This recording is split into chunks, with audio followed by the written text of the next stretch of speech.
जय जगन्नाथ। केमती अछंते समस्ते? आशा करुछि प्रभु श्री जगन्नाथ कृपारु समस्ते भलरे थिबे। मु रूपाराणी तुमर बड़ भौणी। आज आमे पढ़िबा समुच्चारित भिन्नार्थबोधक शब्द। समान उच्चारित होउथिबो किंतु भिन्न भिन्न अर्थबोधक शब्द। प्रथमे आमे जानिबा शब्द काहाकु कुहा जाए। ध्वनि सहित ध्वनि बा वर्ण सहित वर्ण किंबा ध्वनि सहित वर्ण मिसी जदि एक स्वतंत्र अर्थ प्रकाश करुथाए तेबे ताहाकु शब्द कुहा जाए।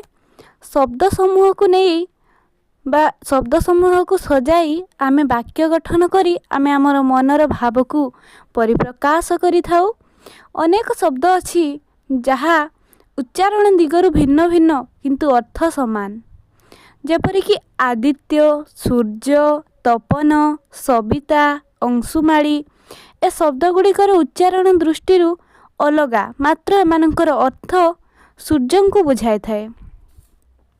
एपरि मध्य केतेक शब्द अछंती जेउ माने उच्चारण दृष्टि समप्राय, सेगुड़िक आमे समुच्चारित शब्द कहू, किंतु से शब्द गुड़िकर अर्थ भिन्न भिन्न होई थाए। सुमधुर ओडिया भाषार भाषाकोशरे एपरि अनेक शब्द दृष्टिगोचर हुए। सेपरि शब्द गुड़िक आमे समुच्चारित भिन्न अर्थबोधक शब्द कहि थाउ। तो चलंतु डेरी न करी सेपरि किछि शब्द गुड़िक आलोचना करिबा। अंश, जेउठारे अंशरे तालव्य स थिबो ताहार अर्थ होउछि भाग। एवं अंश, अंशरे जदि आमे दंत्य स पाइबा तेबे ताहार अर्थ होउछि कांध। सेहिपरि अनिल, अनिल शब्दरे जेउठारे नरे हर्षईकार थिबो सेठारे ताहार अर्थ होई जिवो पवन।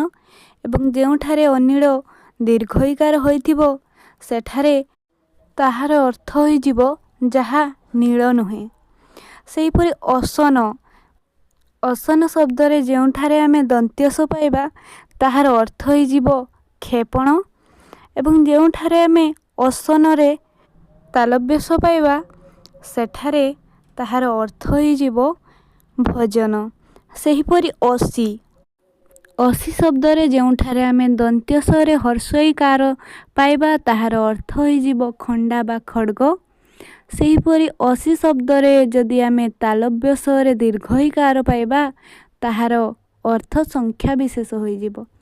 सेहिपरि असुर, असुर शब्दरे जदि आमे दंत्यसरे हर्षौकार पाइबा ताहले ताहार अर्थ होई जिवो दानव। सेहिपरि असुर शब्दरे जदि आमे तालव्यसरे दीर्घौकार पाइबा तेबे ताहार अर्थ होई जिवो भीरु। सेहिपरि अबीर, अबीर शब्दरे जदि आमे बरे हर्षईकार पाइबा ताहले ताहार अर्थ होई जिवो फगु। अबीर शब्दरे जेउठारे आमे बरे दीर्घईकार पाइबा ताहार अर्थ होई जिवो जिए वीर नुहे बा भीरु। सेहिपरि अलिक, अलिक शब्दरे जदि आमे हଳରେ हर्षईकार पाइबा ताहले ताहार अर्थ होई जिवो ललाट देश। सेहिपरि अलिक शब्दरे जदि आमे हଳରେ दीर्घईकार पाइबा ताहार अर्थ होई जिवो मिथ्या। सेहिपरि आभास, आभास शब्दरे आमे जदि दंत्यस पाइबा ताहले ताहार अर्थ होई जिवो सूचना इंगित। सेहिपरि आभास शब्दरे जदि आमे मूर्धन्यस पाइबा ताहार अर्थ होई जिवो भाषण। आयत, आयत अर्थ विस्तृत बा प्रसारित। सेहिपरि आयत शब्दरे जेतेबेले द्वितीयत थिबो सेतेबेले ताहार अर्थ बदली जाई नियंत्रित बा वशीभूत बा अधीन होई जिवो। सेहिपरि ईश, ईश शब्द जेउठारे तालव्यस थिबो सेठारे ईश शब्दर अर्थ होउछि प्रभु बा ईश्वर। एवं ईश शब्दरे जेउठारे मूर्धन्य स थिबो ताहार अर्थ होई जिवो लंगड़ दंड। सेहिपरि काली, काली अर्थ कला रंग। सेहिपरि काली शब्दरे जेउठारे दीर्घईकार थिबो ताहार अर्थ होई जिवो देवी। सेहिपरि काश, काश शब्दरे जेउठारे तालव्यस थिबो ताहार अर्थ होउछि धला फूल युक्त तृण बा काश तंडी फूल। ଏବଂ ଯେଉଁଠାରେ କାଶ ଶବ୍ଦରେ ଦନ୍ତ୍ୟ ସ ରହିଥିବ ସେଠାରେ କାଶ ଶବ୍ଦର ଅର୍ଥ ହେଉଛି ଶ୍ୱାସତନ୍ତ୍ରର ଏକ ରୋଗ। ସେହିପରି କୂଳ କୂଳ ଶବ୍ଦରେ ଯେଉଁଠାରେ କରେ ହର୍ଷ ଉକାର ଥିବ ତାହାର ଅର୍ଥ ହୋଇଯିବ ବଂଶ ଏବଂ କୂଳ ଶବ୍ଦରେ ଯେଉଁଠାରେ ଦୀର୍ଘ ଉକାର ରହିଥିବ ସେଠାରେ ତାହାର ଅର୍ଥ ହୋଇଯିବ ନଦୀ ତଟ। ସେହିପରି କୂଟ କୂଟ ଶବ୍ଦରେ ଯେଉଁଠାରେ କରେ ହର୍ଷ ଉକାର ଥିବ ତାହାର ଅର୍ଥ ହୋଇଯିବ ପର୍ବତ ଶୃଙ୍ଗ ବା ଦୁର୍ଗ। ସେହିପରି କୂଟ କୂଟ ଶବ୍ଦରେ ଯେଉଁଠାରେ ଦୀର୍ଘ ଉକାର ଥିବ କରେ ସେଠାରେ ତାହାର ଅର୍ଥ ହୋଇଯିବ ମାୟା କିମ୍ବା କପଟ। ସେହିପରି କୁଜନ କୁଜନ ଶବ୍ଦରେ କରେ ହର୍ଷ ଉକାର ଥିଲେ ତାହାର ଅର୍ଥ ହୋଇଯିବ ମନ୍ଦଲୋକ ଏବଂ କୁଜନ ଶବ୍ଦରେ ଯେଉଁଠାରେ ଆମେ କରେ ଦୀର୍ଘ ଉକାର ପାଇବା ସେଠାରେ ତାହାର ଅର୍ଥ ହୋଇଯିବ ପକ୍ଷୀର କାକଳି। ସେହିପରି କେଶର କେଶର ଶବ୍ଦରେ ଯେଉଁଠାରେ ତାଲବ୍ୟ ସ ଥିବ ତାହାର ଅର୍ଥ ହୋଇଯିବ ପୁଷ୍ପ ମଧ୍ୟସ୍ଥ କେଶ ସଦୃଶ ଅଂଶ ପୁଷ୍ପ ମଧ୍ୟରେ ଥିବା କେଶ ସଦୃଶ ଅଂଶ। ଏବଂ କେଶର ଶବ୍ଦରେ ଯଦି ଦନ୍ତ୍ୟ ସ ପାଇବା ଆମେ ତାହେଲେ ତାହାର ଅର୍ଥ ହୋଇଯିବ ସିଂହ ବା ଘୋଡ଼ା ବେକରେ ଥିବା କେଶଗୁଚ୍ଛକୁ କେଶର କୁହାଯାଏ। ସେହିପରି କୋଟି କୋଟି ଶବ୍ଦରେ ଯଦି ଟରେ ହର୍ଷ ଇକାର ଅଛି ସେଠାରେ ତାହାର ଅର୍ଥ ହୋଇଯିବ ସଂଖ୍ୟା ବିଶେଷ ଯେପରିକି କୋଟିଏ ସଂଖ୍ୟା। ସେହିପରି କୋଟି ଶବ୍ଦରେ ଯଦି ଆମେ ଟରେ ଦୀର୍ଘ ଇକାର ପାଇବା ତେବେ ତାହାର ଅର୍ଥ ହୋଇଯିବ ଅଗ୍ରଭାଗ ବା ଶୀର୍ଷ ଭାଗ। ସେହିପରି କୋଶ କୋଶ ଶବ୍ଦରେ ଯେଉଁଠାରେ ଆମେ ତାଲବ୍ୟ ସ ପାଇବା ତାହାର ଅର୍ଥ ହୋଇଯିବ 2 ମାଇଲ ଏକ କୋଶ ସମାନ 2 ମାଇଲ। ସେହିପରି କୋଶ କୋଶ ଶବ୍ଦରେ ଯେଉଁଠାରେ ଆମେ ମୂର୍ଧନ୍ୟ ସ ପାଇବା ତାହାର ଅର୍ଥ ହୋଇଯିବ ଅଭିଧାନ ଗ୍ରନ୍ଥ ବା ଭଣ୍ଡାର। ସେହିପରି କୃତି କୃତି ଶବ୍ଦରେ ଯେଉଁଠାରେ ତରେ ହର୍ଷ ଇକାର ଥିବ ସେଠାରେ ତାହାର ଅର୍ଥ ହୋଇଯିବ ସଫଳ କାର୍ଯ୍ୟ ବା ରଚନ ସମ୍ଭାରକୁ ଆମେ କୃତି କହିବା। ଏବଂ ଯେଉଁଠାରେ କୃତି ଶବ୍ଦରେ ତରେ ଦୀର୍ଘ ଇକାର ଥିବ ସେଠାରେ ତାହାର ଅର୍ଥ ହୋଇଯିବ ଦକ୍ଷ ଏବଂ ଗାଢ଼ ଗାଢ଼ ଶବ୍ଦର ଅର୍ଥ ହେଉଛି ଗାତ। ସେହିପରି ଗାଢ଼ ଶବ୍ଦର ଅର୍ଥ ହେଉଛି ଦୃଢ଼ ବା ନିବିଡ଼। ସେହିପରି ଗିରିଶ ଗିରିଶ ଶବ୍ଦର ଅର୍ଥ ହେଉଛି ଶିବ ଏବଂ ଗିରିଶ ଶବ୍ଦରେ ଯେଉଁଠାରେ ରରେ ଦୀର୍ଘ ଇକାର ଥିବ ତାହାର ଅର୍ଥ ହେଉଛି ପର୍ବତ ଶ୍ରେଷ୍ଠ। ସେହିପରି ଗୁଣି ଗୁଣି ଶବ୍ଦରେ ଆମେ ଯଦି ଣରେ ହର୍ଷ ଇକାର ପାଇବା ତାହାର ଅର୍ଥ ହୋଇଯିବ ତନ୍ତ୍ରବିଦ୍ୟା ଏବଂ ସେହିପରି ଣରେ ଯଦି ଆମେ ଦୀର୍ଘ ଇକାର ପାଇବା ସେଠାରେ ତାହାର ଅର୍ଥ ହୋଇଯିବ ଗୁଣବାନ। ସେହିପରି ଚିର ଚିର ଶବ୍ଦରେ ଯଦି ଆମେ ଚରେ ହର୍ଷ ଇକାର ପାଇବା ତାହେଲେ ତାହାର ଅର୍ଥ ହୋଇଯିବ ସବୁଦିନ ବା ଗାଈର ଚିର। ସେହିପରି ଚିର ଶବ୍ଦରେ ଯଦି ଆମେ ଦୀର୍ଘ ଇକାର ପାଇବା ତେବେ ତାହାର ଅର୍ଥ ହୋଇଯିବ ଛିଣ୍ଡା ବସ୍ତ୍ର। ସେହିପରି ଚୂଡ଼ା ଚୂଡ଼ା ଶବ୍ଦରେ ଯେତେବେଳେ ଆମେ ଚରେ ହର୍ଷ ଉକାର ପାଇବା ସେତେବେଳେ ତାହାର ଅର୍ଥ ହୋଇଯିବ ଏକ ପ୍ରକାର ଖାଦ୍ୟ ଧାନରୁ ପ୍ରସ୍ତୁତ ହେଉଥିବା ଏକ ଖାଦ୍ୟ ବିଶେଷ। ସେହିପରି ଚୂଡ଼ା ଶବ୍ଦରେ ଯଦି ଆମେ ଦୀର୍ଘ ଉକାର ପାଇବା ତେବେ ତାହାର ଅର୍ଥ ହୋଇଯିବ ମନ୍ଦିରର ଅଗ୍ରଭାଗ ବା ଶୀର୍ଷ ଦେଶ ମନ୍ଦିରର ଚୂଡ଼ା ଯେପରି ଆମେ କହୁ। ଯବ ଯବ ଶବ୍ଦରେ ଯେଉଁଠାରେ ଆମେ ବର୍ଗ୍ୟଜ ପାଇବା ତାହାର ଅର୍ଥ ହୋଇଯିବ ବେଗ। ସେହିପରି ଯବ ଶବ୍ଦରେ ଯେଉଁଠାରେ ଆମେ ଅନ୍ତସ୍ଥ ଜ ପାଇବା ତାହାର ଅର୍ଥ ହୋଇଯିବ ଯଧାନ। ସେହିପରି ଯମକ ଯେଉଁଠାରେ ଆମେ ବର୍ଗ୍ୟଜ ପାଇବା ତାହାର ଅର୍ଥ ହୋଇଯିବ ଆଡ଼ମ୍ବର। ସେହିପରି ଯମକ ଶବ୍ଦରେ ଆମେ ଯଦି ଅନ୍ତସ୍ଥ ଜ ପାଇବା ତାହେଲେ ତାହାର ଅର୍ଥ ହୋଇଯିବ ଏକ ଶବ୍ଦାଳଙ୍କାର। ସେହିପରି ଜାଗ ଜାଗ ଶବ୍ଦରେ ଯଦି ଆମେ ବର୍ଗ୍ୟଜ ପାଇବା ତାହେଲେ ତାହାର ଅର୍ଥ ହୋଇଯିବ ଜାଗ୍ରତ ହେବା ଏବଂ ସେହିପରି ଯଦି ଜାଗ ଶବ୍ଦରେ ଯଦି ଆମେ ଅନ୍ତସ୍ଥ ଜ ପାଇବା ତେବେ ତାହାର ଅର୍ଥ ହୋଇଯିବ ଯଜ୍ଞ। ସେହିପରି ଜାତ ଜାତ ଶବ୍ଦରେ ଯଦି ଆମେ ବର୍ଗ୍ୟଜ ପାଇବା ତେବେ ତାହାର ଅର୍ଥ ହୋଇଯିବ ଜନ୍ମ ହୋଇଥିବା ଏବଂ ଯେଉଁଠାରେ ଜାତ ଶବ୍ଦରେ ଅନ୍ତସ୍ଥ ଜ ଥିବ ତାହାର ଅର୍ଥ ହୋଇଯିବ ଯାତ୍ରା ବା ଉତ୍ସବ। ସେହିପରି ଜୁଇ ଶବ୍ଦ ଯେଉଁଠାରେ ବର୍ଗ୍ୟଜ ଥିବ ସେଠାରେ ତାହାର ଅର୍ଥ ହୋଇଯିବ ଚିତାନଳ ଏବଂ ସେହି ଜାଗାରେ ଯଦି ଆମେ ଅନ୍ତସ୍ଥ ଜରେ ଦୀର୍ଘଇକାର ପାଇବା ତେବେ ତାହାର ଅର୍ଥ ହୋଇଯିବ ଏକ ପ୍ରକାର ଫୁଲ। ସେହିପରି ତରଣୀ, ତରଣୀ ଶବ୍ଦରେ ଆମେ ଯଦି ଣରେ ହର୍ଷଇକାର ପାଇବା ତେବେ ତାହାର ଅର୍ଥ ହୋଇଯିବ ସୂର୍ଯ୍ୟ। ସେହିପରି ତରଣୀ ଶବ୍ଦରେ ଆମେ ଯଦି ଣରେ ଦୀର୍ଘଇକାର ପାଇବା ତେବେ ତାହାର ଅର୍ଥ ବଦଳି ଯାଇ ନୌକା ହୋଇଯିବ। ସେହିପରି ଦିନ ଶବ୍ଦ, ଦିନ ଶବ୍ଦରେ ଆମେ ଯଦି ଦରେ ହର୍ଷଇକାର ପାଇବା ତେବେ ତାହାର ଅର୍ଥ ହୋଇଯିବ ଦିବସ। ସେହିପରି ଦିନ ଶବ୍ଦରେ ଆମେ ଯଦି ଦରେ ଦୀର୍ଘଇକାର ପାଇବା ତେବେ ତାହାର ଅର୍ଥ ହୋଇଯିବ ଦରିଦ୍ର। ସେହିପରି ଦୀପ ଶବ୍ଦ, ଦୀପ ଶବ୍ଦରେ ଯଦି ଆମେ ଦରେ ହର୍ଷଇକାର ପାଇବା ତାହାର ଅର୍ଥ ହୋଇଯିବ ହାତୀ ଏବଂ ଦରେ ଆମେ ଯଦି ଦୀର୍ଘଇକାର ଦେଖିବାକୁ ମିଳିବ ତେବେ ତାହାର ଅର୍ଥ ହୋଇଯିବ ଚାରିପଟେ ଜଳ ଥିବା ସ୍ଥଳଭାଗ। ସେହିପରି ନାଶ, ନାଶ ଶବ୍ଦରେ ଆମେ ଯଦି ତାଲବ୍ୟସ ଦେଖିବାକୁ ପାଇବା ତାହାର ଅର୍ଥ ହୋଇଯିବ ଧ୍ୱଂସ। ସେହିପରି ନାଶ ଶବ୍ଦରେ ଯଦି ଦନ୍ତ୍ୟସ ଥିବ ତେବେ ତାହାର ଅର୍ଥ ହୋଇଯିବ ଧୂଆଁପତ୍ର ଚୂର୍ଣ୍ଣ।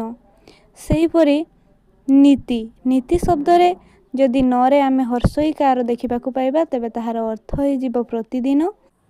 ସେହିପରି ଆମେ ଯଦି ନରେ ଦୀର୍ଘଇକାର ଦେଖିବାକୁ ମିଳିବା ସେହି ନୀତି ଶବ୍ଦର ଅର୍ଥ ହୋଇଯିବ ନିୟମ। ସେହିପରି ନିଧନ ଶବ୍ଦର ଅର୍ଥ ହେଉଛି ମୃତ୍ୟୁ ବା ହତ୍ୟା। ସେହିପରି ନିର୍ଧନ ଶବ୍ଦର ଅର୍ଥ ହେଉଛି ଧନହୀନ ବା ଗରିବ ବା ଧନଶୂନ୍ୟ। ସେହିପରି ନିବାର, ନିବାର ଶବ୍ଦରେ ଯଦି ଆମେ ନରେ ହର୍ଷଇକାର ପାଇବା ତେବେ ତାହାର ଅର୍ଥ ହୋଇଯିବ ବାରଣ।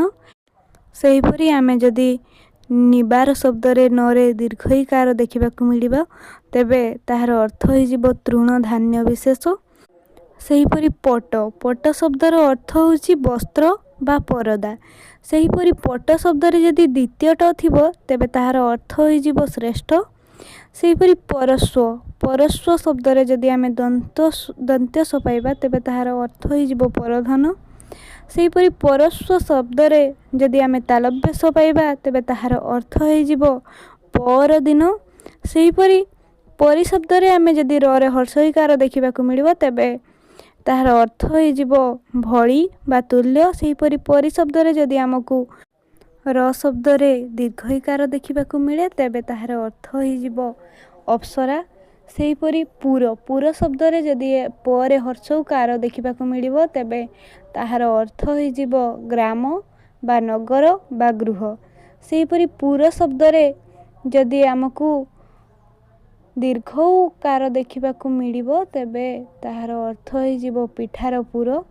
ସେହିପରି ପାବନୀ, ପାବନୀର ଅର୍ଥ ହେଉଛି ପବନପୁତ୍ର ହନୁମାନ। ସେହିପରି ପାବନୀ ଶବ୍ଦରେ ଯଦି ଦୀର୍ଘଇକାର ଥିବ ତେବେ ତାହାର ଅର୍ଥ ହୋଇଯିବ ପବିତ୍ରକାରିଣୀ। ସେହିପରି ପୀତ, ପୀତ ଶବ୍ଦର ଅର୍ଥ ହେଉଛି ହଳଦିଆ ରଙ୍ଗ। ସେହିପରି ପିତ୍ତ, ତ ଯଦି ଦ୍ୱିତୀୟ ତ ହୋଇଥାଏ ତେବେ ପିତ୍ତର ଅର୍ଥ ହୋଇଯିବ ଶରୀରର ଧାତୁ ବିଶେଷ। ସେହିପରି ବଳି, ବଳି ଶବ୍ଦରେ ଳରେ ହର୍ଷଇକାର ଥିଲେ ତାହାର ଅର୍ଥ ହୋଇଯିବ ଉତ୍ସର୍ଗ ବା ପୁରାଣର ପ୍ରଖ୍ୟାତ ଦୈତ୍ୟରାଜ। ଏବଂ ବଳି ଶବ୍ଦରେ ଯଦି ଳରେ ଦୀର୍ଘଇକାର ଥିବ ତେବେ ତାହାର ଅର୍ଥ ହୋଇଯିବ ବଳଶାଳୀ। ସେହିପରି ବାଳିଶ, ବାଳିଶ ଶବ୍ଦରେ ଳରେ ହର୍ଷଇକାର ରହିଲେ ତାହାର ଅର୍ଥ ହୋଇଯିବ ମୂର୍ଖ। ସେହିପରି ବାଳିଶ ଶବ୍ଦରେ ଯଦି ଳରେ ଦୀର୍ଘଇକାର ଥାଏ ତେବେ ତାହାର ଅର୍ଥ ନାରୀରତ୍ନ। ସେହିପରି ବିଶଦ, ବିଶଦ ଶବ୍ଦରେ ଯଦି ଆମକୁ ମୂର୍ଧନ୍ୟସ ଦେଖିବାକୁ ମିଳେ ତେବେ ତାହାର ଅର୍ଥ ହୋଇଯିବ ଯିଏ ବିଷ ପ୍ରୟୋଗ କରେ। ଏବଂ ବିଶଦ ଶବ୍ଦରେ ଯଦି ଆମକୁ ତାଲବ୍ୟସ ଦେଖିବାକୁ ମିଳେ ତେବେ ତାହାର ଅର୍ଥ ହୋଇଯିବ ସ୍ପଷ୍ଟ ଭାବରେ ବା ବିସ୍ତୃତ ଭାବରେ। ସେହିପରି ବିଷ, ବିଷ ଶବ୍ଦରେ ଯଦି ଆମକୁ ମୂର୍ଧନ୍ୟସ ଦେଖିବାକୁ ମିଳେ ତେବେ ତାହାର ଅର୍ଥ ହୋଇଯିବ ଜହର। ସେହିପରି ବିଷ ଶବ୍ଦରେ ଯଦି ଆମକୁ ଦନ୍ତ୍ୟସ ଦେଖିବାକୁ ମିଳେ ତେବେ ତାହାର ଅର୍ଥ ହୋଇଯିବ ପଦ୍ମନାଡ଼।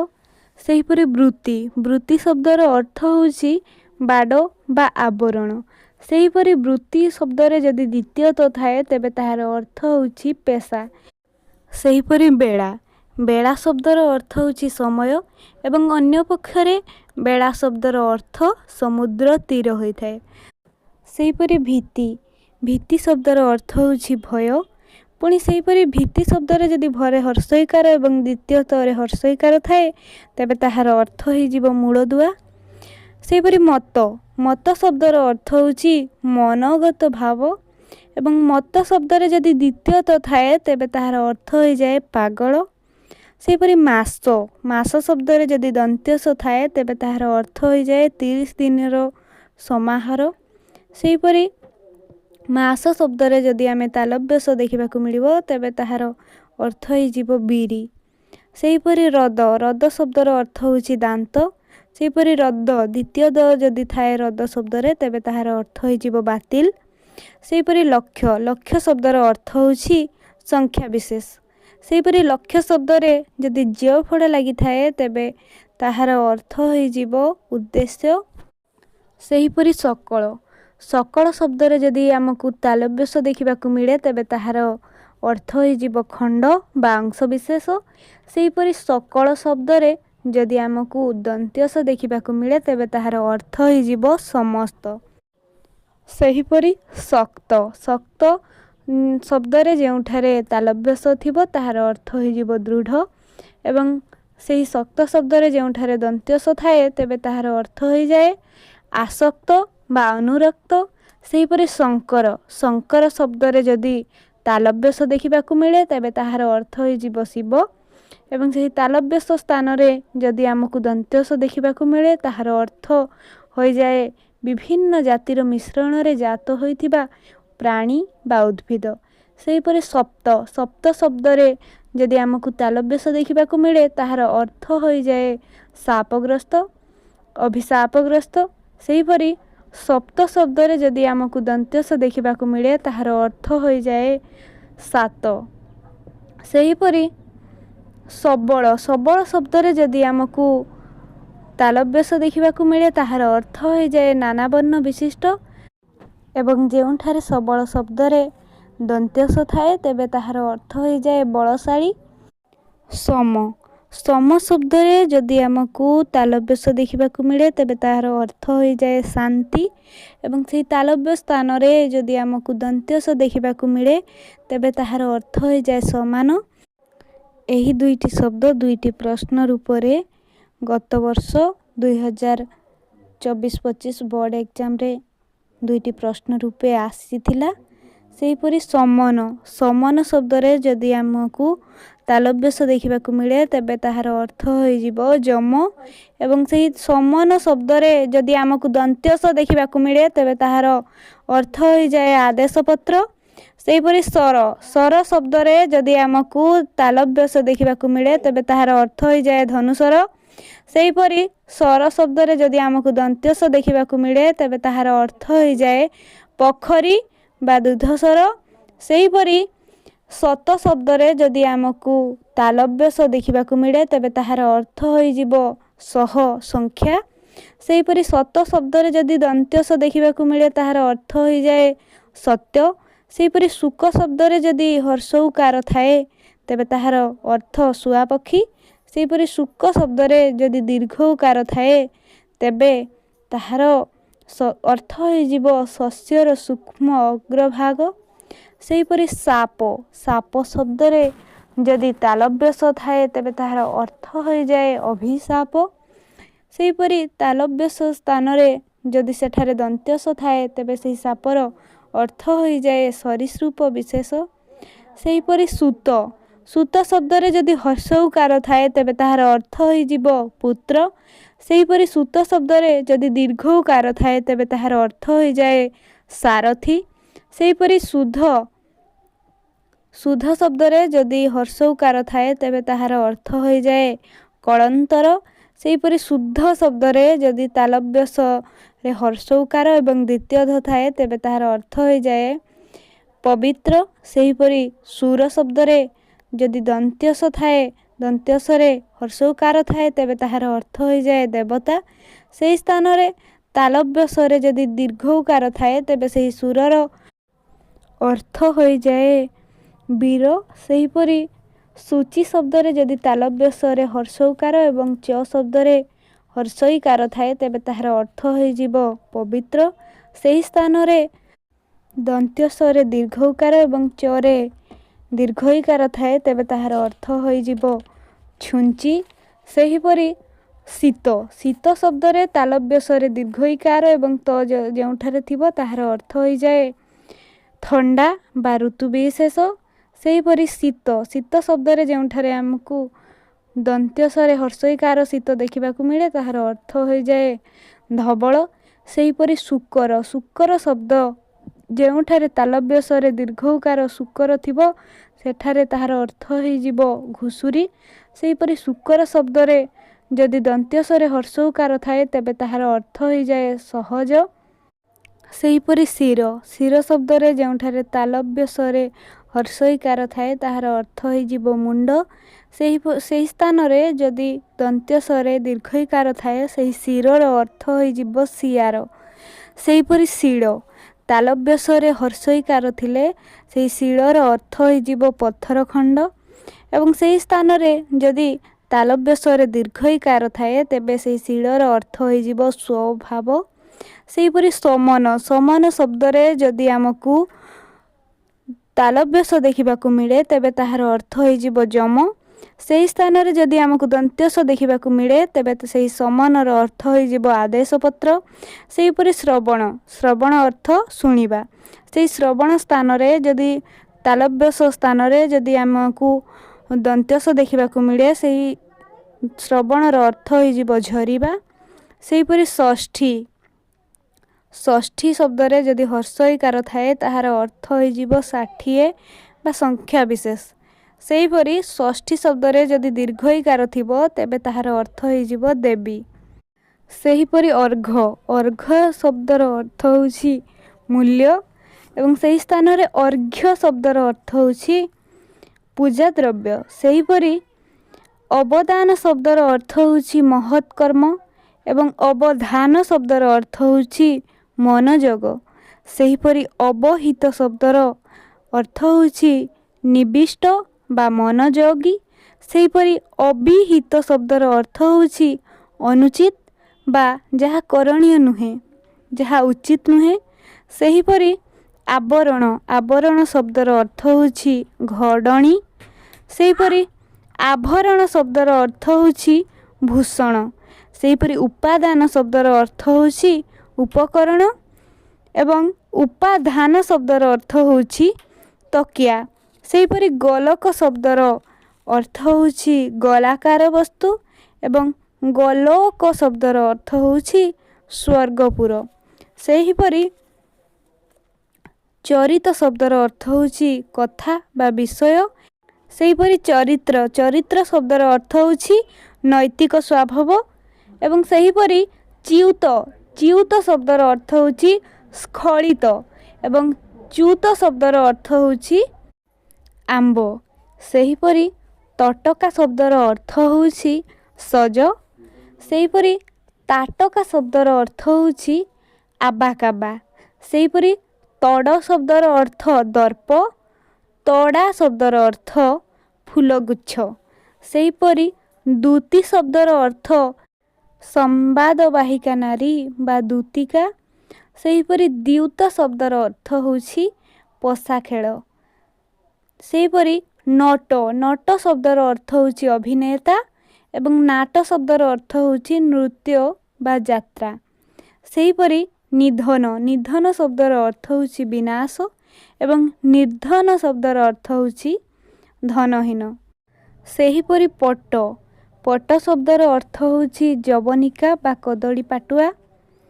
ସେହିପରି ପଟ ପଟ ଯଦି ଦ୍ୱିତୀୟ ଟ ଥାଏ ତେବେ ତାହାର ଅର୍ଥ ହୋଇଯିବ ଶ୍ରେଷ୍ଠ ବା ପ୍ରଧାନ। ସେହିପରି ପରୀକ୍ଷା ପରୀକ୍ଷା ଶବ୍ଦର ଅର୍ଥ ହେଲା ଗଡ଼ଖାଇ ଏବଂ ପରୀକ୍ଷା ଶବ୍ଦର ଅର୍ଥ ହେଉଛି ଉତ୍ତମ ରୂପେ ଦେଖିବା ବା ଦକ୍ଷତା ମାପିବା।